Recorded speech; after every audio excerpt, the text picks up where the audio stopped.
transition now to our next conversation. We'll see cybercrime. It's one of the pressing challenges plaguing economic activity in Africa, with poorly secured telecommunication infrastructure in many African countries.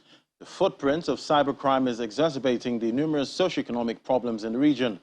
As Africa's gross domestic product reached 3.3 trillion in 2017, the cost of cybercrimes for the same year also amounted to a total of $3.5 billion. You see, Nigeria, Kenya, and South Africa recorded the largest losses. According to a report by Checkpoint Research, Africa experienced the highest volume of cyber attacks in 2021 across 5 served regions. Let's hear more now from Justice Anyai, cybersecurity evangelist at Checkpoint. Great to have you. Thank you very much, Ladi, for having me. Yeah, so across the continent, an organization had to contend with an average of 1,582 cyber attacks per week, which is an increase of 13% from 2020. What drove this? Yeah, you're very correct. We saw a very huge increase in the number of cyber attacks in Africa, with an average of 1,582 per week per organization, which also represented a 3% increase from 2022. Now, we see a lot of businesses moving to digital platforms to drive their business goals and objectives, which is also very good. But that also has seen loopholes in the way they moved to these digital platforms. The COVID-19 pandemic also accelerated the move to these digital platforms for some organizations that were not prepared for the move. And this also gave room for cyber criminals to now infiltrate and took advantage of the mistakes, the governance mistakes, the mistakes they could not address while moving their critical resources to these digital platforms. And lastly, last quarter saw the world experience the Log4j cyber pandemic, which exposed a lot of vulnerabilities on digital platforms that businesses use to drive their businesses. And this gave room for attackers to increase the attack on these, and I say global organizations now, and this gave room to the increase in the number of attacks on a global scale. Right, quite interesting. But what sectors would you say suffered the most attacks? Now, from an African I would say from an African perspective, there are 3 key sectors that ranked the top 3 ranked sectors. Number 1, the education and research sector, which saw about 1,605 attacks per week per organization, which represented about 75% increase from 2022.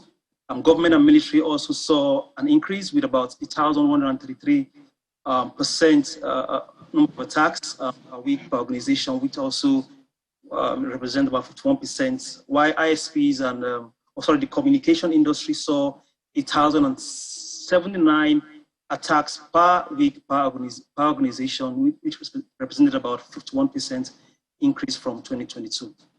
All right, so let's look at money right now. What does it cost to protect an organization or country from these attacks? Yeah, thank you.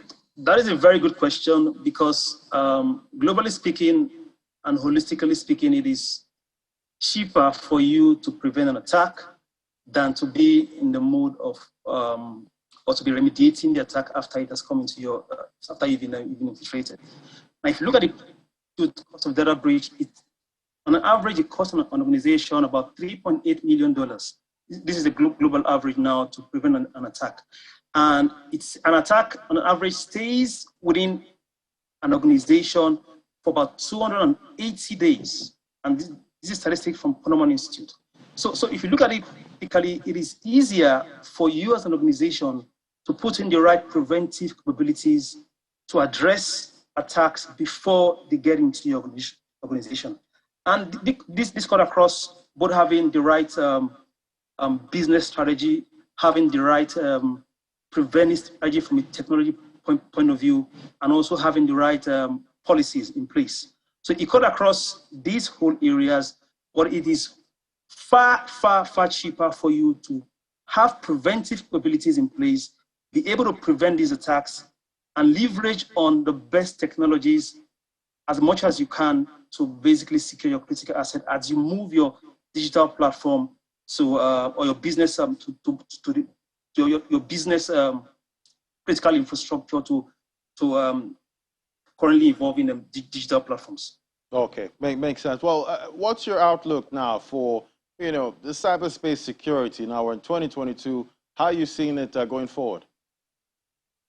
Well, it's going to be very challenging, I must confess. We're going to see, because last quarter saw vulnerability that exposed the IT infrastructure on a global scale, right? And we see a situation whereby attackers are going to start leveraging on this vulnerability to perpetrate attacks on organizations. And we will advise every organization to number one, start having the right partnership with the right organizations from a cybersecurity standpoint, to begin to start putting the right preventive capabilities. As you adopt new technologies, as you adopt mobile technologies, as you adopt cloud-based technologies, as you take your business from on-prem to cloud-based infrastructure, also understand that security has to be top-notch on those platforms. And that is why we're here as Checkpoint Software Technologies.